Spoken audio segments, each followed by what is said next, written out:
අපේ බුදුරජාණන් වහන්සේ බුද්ධත්වයට පත්වෙලා වැඩ සිටිද්දී එදා භික්‍ෂූන් වහන්සේලා පිරිසක් සමඟ උන්වහන්සේ චාරිකාය වඩිනකොට රජගහ නුවර මහා වනාන්තර ප්‍රදේශයකින් චාරිකාය වඩින. එහෙම යනකොට එක පලාතක ලැව්ගින්නක් ඇවිලිලා.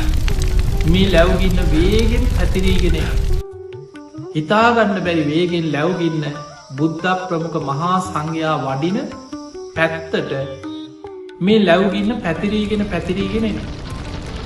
ඒ වෙලාවේ සමහර භික්‍ෂූන් වහන්සේලා බිය වුණත් ඇතිගත්තා.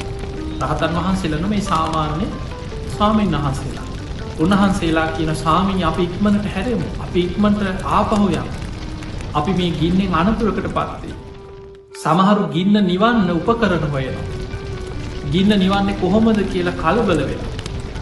ඒ අතරි බුදුරජාණන් වහන්සේ අර ලැව්ගින්න එන පැත්තට බුදුරජාණන් වහන්සේ ඉදිරියට වැඩම කරලා එක තැනක නතර වෙලා ඒ ලැව්ගින්න දිහා බලාගෙන හිටිය. බුදුරජාණන් වහන්සේ දෙසට වේගෙන් අර සංඝයා දෙසට ආපු ලැව්ගින්න එක තැනකට ඇවිල්ලා ආපස්සට නිවීගෙන ගිය හරිම ආශ්චරය හිතාගන්න බැ. හරියට මහා රල පහරකට